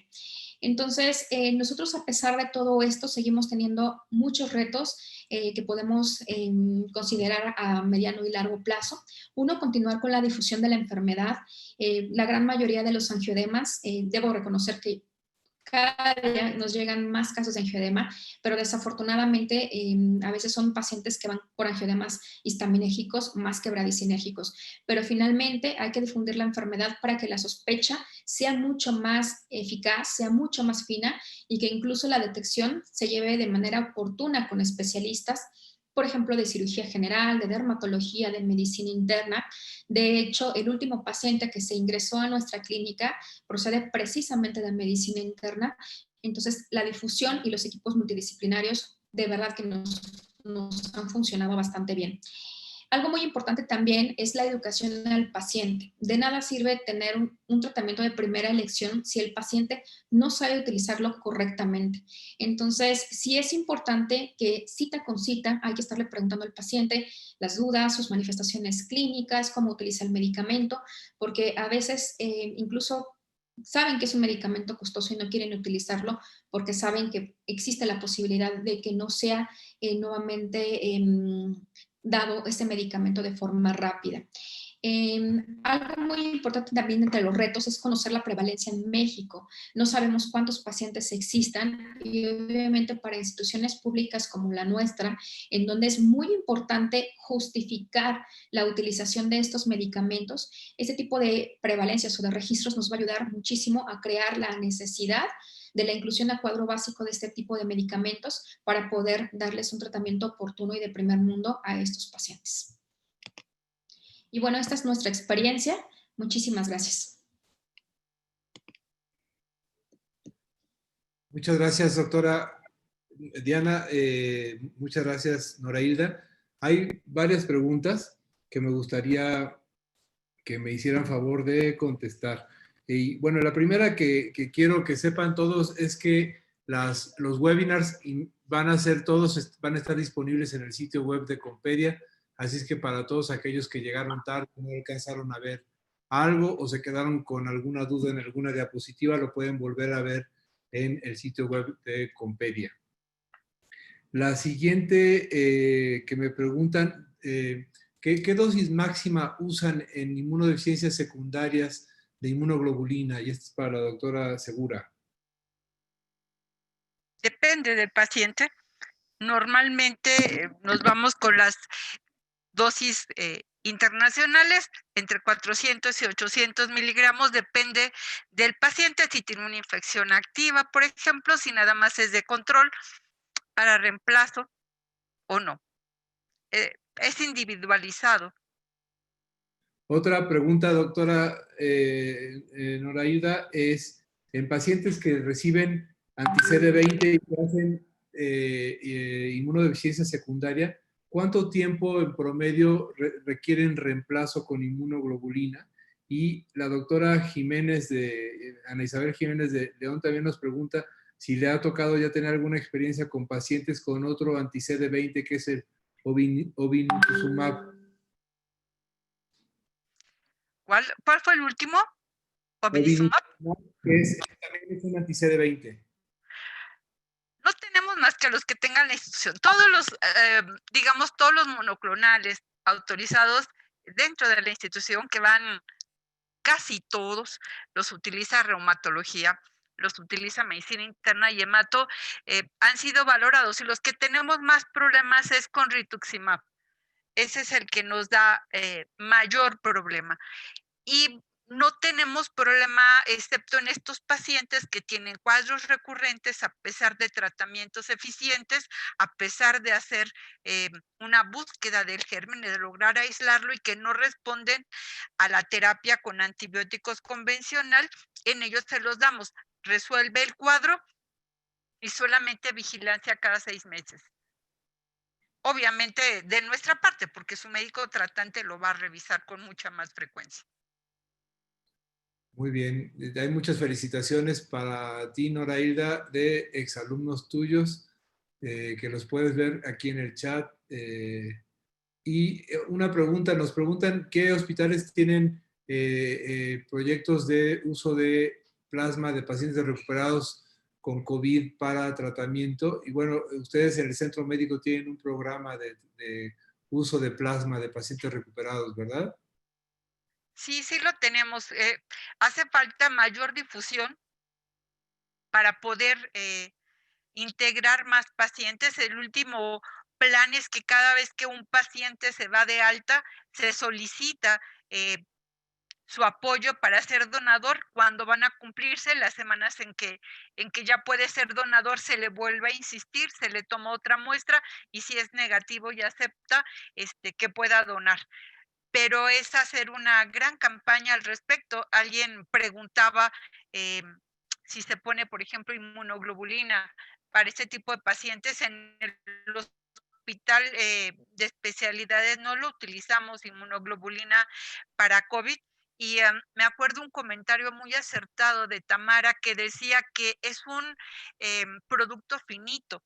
Mientras no esté comprobado que realmente va a ayudar a pacientes que tengan coronavirus, es muy difícil utilizarlo y evitar dárselo a los pacientes que tienen inmunodeficiencia primaria o secundaria, donde ya sabemos que es medicamento de elección. Entonces, mientras no ocurra lo contrario, mientras no tengamos mayores pruebas de que es útil para COVID, dudo que autoricen de esa manera su uso. Otra Cuando pregunta menos en la institución. para ti, Noraida, otra pregunta del doctor Carlos Alberto García López de Querétaro, que pregunta a nivel institucional en el Seguro Social, ¿qué tendría que hacer él para cambiar a sus pacientes con inmunodeficiencia primaria de inmunoglobulina intravenosa a subcutánea? El trámite casi todo el mundo lo conocemos. A veces cambia un poco de hospital a hospital, pero en general es hacer un documento donde se explica el paciente cuántos gramos utiliza y se hace la conversión, cuántos va a utilizar de la gama subcutánea y gramo a gramo es más barata. Y además le vas a sumar o le vas a restar, el costo se pone por bomba de infusión, el espacio físico, el uso de enfermería, y eso te baja tus costos lo suficiente para que lo aprueben. Y a veces la confusión es porque ellos piensan que van a comprar más inmunoglobulina y entonces les tiene que quedar muy claro que no van a comprar más, van a sustituir la IV que compran por subcutánea. Otra pregunta para ti, Noraila, te estoy exprimiendo. Ya me cuenta. La doctora Marcia Ruiz dice que en una preadolescente con hiperesplenismo, con linfopenia, plaquetopenia, 1000 linfocitos y 66,000 plaquetas, ¿qué estudios le tendría que hacer inicial para determinar si tiene inmunodeficiencia secundaria y empezar tratamiento? Yo le diría, ¿por qué una primaria no? No, O sea, secundaria. yo le diría, ¿por qué secundario? O sea, es un estudio para inmunodeficiencia en general.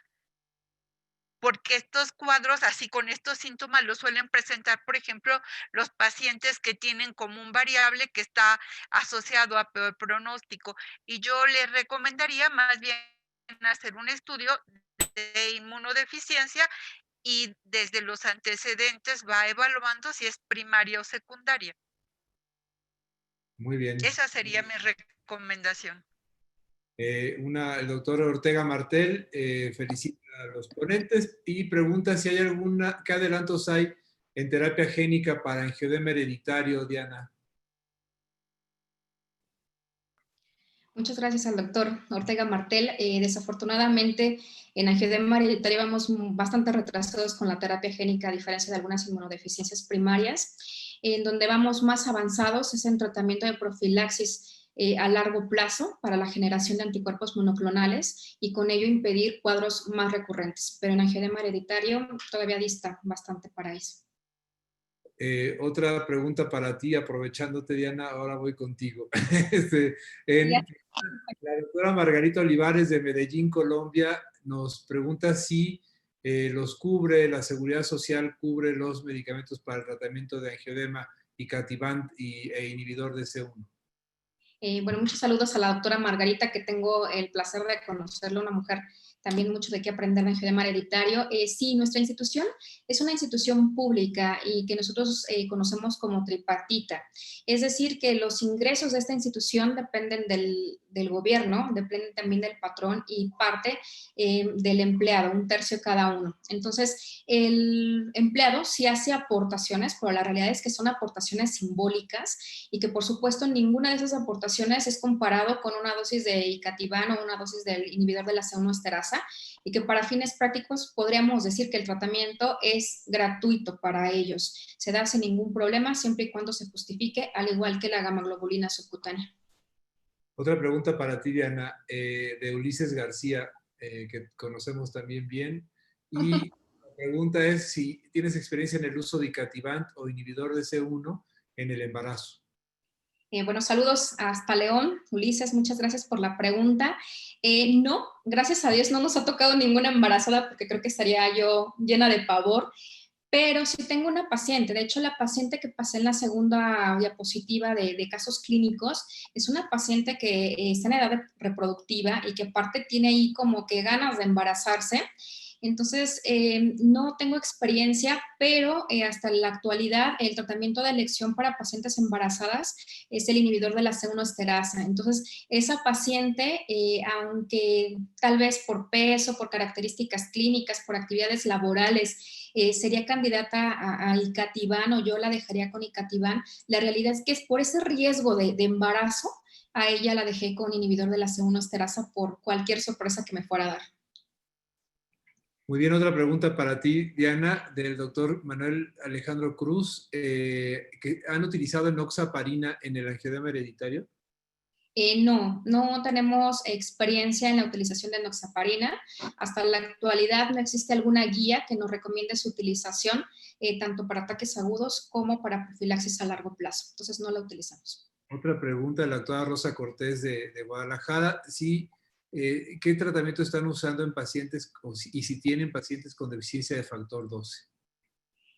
No tenemos ninguno sospechoso. tampoco tenemos el acceso a realizar este tipo de diagnósticos. Hasta este momento no he tenido ningún cuadro en aquellos pacientes que tal vez tengan cuadro sugestivo de algún angioedema hereditario, pero con alteraciones del C1 que sean normales. No he tenido ningún paciente que sea como altamente sospechoso o probable de factor 12. Pero si lo tuviera sería un grave problema porque no tenemos los recursos para poder hacer el diagnóstico, que sería prácticamente genético. Para ti también, otra pregunta del doctor Roberto Alfonso González. ¿Cuáles son los anticuerpos monoclonales en estudio para profilaxis en angioedema hereditario y en qué fase se usan? Bueno, ya actualmente no aquí en México, pero ya está la nadelumab. Ya está prácticamente en población abierta. Desafortunadamente todavía no llega en México. Ojalá que llegue pronto, pero en Estados Unidos ya está sin problemas para la utilización. Y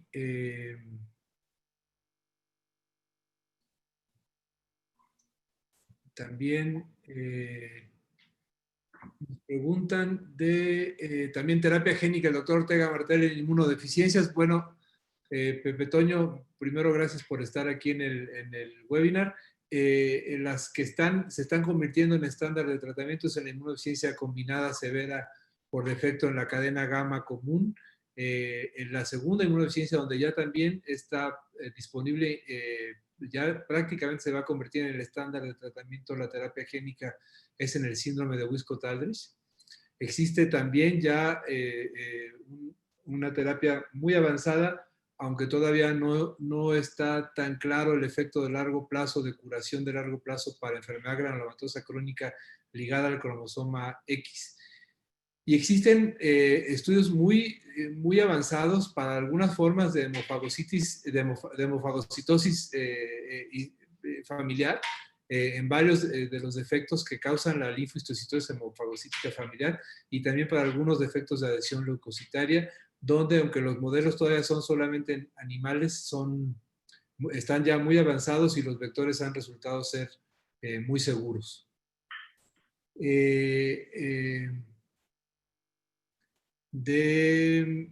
Que se utilizan también de la doctora Margarita Ortega Cisneros, se utilizan ácido epsilon aminocaproico en algún paciente con angioedema hereditario en su clínica. Saludos a la doctora Margarita también. No tenemos experiencia en la utilización de ácido amino. Sí tuve una corta experiencia con la utilización de danazol, que posteriormente estuvo agotado, entonces sí lo utilizamos como profilaxis a largo plazo, no sé, menos de 6 meses. Y algún paciente que me llegó de forma externa que utilizaba ácido tranexámico. Comparándolo, la eficacia es mucho menor con ácido tranexámico que con danazol. Sin embargo, con ácido aminocaproico no tenemos experiencia en su utilización. También nos pregunta la doctora Erandi Mata, ¿qué agujas se pueden utilizar para la inmunoglobulina subcutánea? Habitualmente los fabricantes de la inmunoglobulina nos surten kits con mariposas calibre 27, pero en algunas ocasiones por lo viscoso que es, los pacientes se quejan. Entonces yo he llegado a utilizar de plano en algunos pacientes adultos Punzocat para la administración de la gama subcutánea, que permite tener un diámetro más amplio. Punzocat calibre 24, que es el amarillo, o 22, azul, o inclusive un paciente que le gusta ponerse rapidísimo y que usa uno rosa, lo encontró por su cuenta y lo empezó a utilizar por su cuenta, pero está encantado porque dice que así lo puede pasar mucho más rápido a la subcutánea. En realidad, sí, como es más viscoso, se pone más, hay resistencia al paso de la jeringa con las tradicionales mariposas, pero también es importante pasar la inmunoglobulina subcutánea despacito, porque si no es dolorosa. Lo que se calcula es, un promedio, no sé qué hagan ustedes, pero más o menos 1 mililitro por minuto. Los pacientes, conforme van teniendo más confianza, van haciendo cada uno lo que le place y cada uno va haciéndolo más rápido o más despacio. Hay algunos que son más delicados y dicen, no, yo me tengo que poner muy despacito, pero en general la recomendación es 1 mililitro por minuto y no en general en niños no más de 20 mililitros por sitio y en adultos no más de 25 a 30 mililitros, pero también hay sus excepciones, ¿no? No sé ustedes qué les recomiendan. En realidad, no hemos tenido problemas en el estuche que tienen, que se lleva cada paciente, lo hacen con jeringa de 20 mililitros y mariposa de 25. Nadie ha discutido de ellos o nadie se ha quejado, que por cierto, un agradecimiento a todos los que trabajan en la institución. Hicimos una encuesta de qué necesitábamos que trajeran los kits para los pacientes con inmunoglobulina subcutánea. Hicimos nuestra cartita Santa Claus y entonces a cada paciente se le entrega su kit y ya para que se lo aplique en casa. Y los pacientes con mariposa número 25, bien, todos adultos mayores de 16 años y ninguno ha dejado el tratamiento, ni se ha quejado de dolor o algo parecido. Luego, otra pregunta también para Diana, de Sergio Enrique García. En su experiencia, ¿cuál es la dosis recomendada de plasma fresco congelado en angioedema hereditario agudo o grave, en caso de no contar con los medicamentos ya referidos? Nosotros ponemos 2 unidades de plasma, cada 4 o cada 6 horas, evaluando la respuesta del paciente. Pero cuando es grave, sobre todo que afecte vía aérea, nosotros lo dejamos por horario y poco a poco vamos evaluando, pero nuestra experiencia es que al menos son 3 dosis como mínimo que se tienen que dar. Ok. El doctor Huerta López, saludos doctor Huerta, pregunta sobre el empleo de metiltestosterona en edema grave y cuál es la morbilidad y letalidad de la angioedema hereditaria. Sí he leído algunos casos, al igual que el uso de enoxaparina, aunque no está utilizado, no está aceptado por las guías, pues sí hay reporte de casos. Desafortunadamente, como lo comenta el doctor, lo más importante ahí son los efectos colaterales, al igual que los antiandrógenos. Entonces, mi recomendación es, si tienen plasma, es igual de seguro, por así decirlo, y tenemos mucho más experiencia en la utilización de plasma que en este tipo de medicamentos. Y finalmente, doctora Noraida, del doctor Hugo Azuara, pregunta si hay alguna indicación de profilaxis en pacientes con COVID-19 graves cuando se utilizan biológicas como tocilizumab para prevenir inmunodeficiencia secundaria. Nuestro hospital tiene reglas para utilizar tocilizumab. En este momento que estamos con pandemia, lo utilizan con cierta frecuencia en pacientes graves. La respuesta terapéutica es buena, pero salen del cuadro, se van de egreso y no tienen manifestaciones de inmunodeficiencia. Les dan las dosis, le dan 2, 3 dosis, evalúan respuesta, mejora el paciente, se suspende tocilizumab y se egresan con las repercusiones pulmonares propias de la enfermedad, pero no con datos de inmunodeficiencia secundaria, hasta ahorita. Bueno, pues eso creo que con eso terminamos todas las preguntas. Hay algunos comentarios que estarán disponibles para los panelistas que ya no da tiempo de leer. Y quisiera terminar recordándoles a todos los asistentes esta noche de la invitación al webinar del primer martes de cada mes de Compedia, el próximo 7 de julio a las 8 de la noche, con este tema de debate de inmunoterapia subcutánea contra inmunoterapia sublingual, con la doctora Desiree Arenas Lineman defendiendo, o en la esquina de la inmunoterapia sublingual, y el doctor Noel Rodríguez Pérez defendiendo en la esquina de la inmunoterapia subcutánea. Y agradecerle mucho la asistencia a todos los que nos acompañaron el día de hoy y todas las preguntas que estuvieron muy, muy nutridas. Y muchas gracias de nuevo a la doctora Noraida Segura y a la doctora Diana Herrera por su valiosísima participación y experiencia en el Centro Médico Nacional. Muchas gracias. Gracias. Hasta luego, buenas noches. Buenas noches a todos.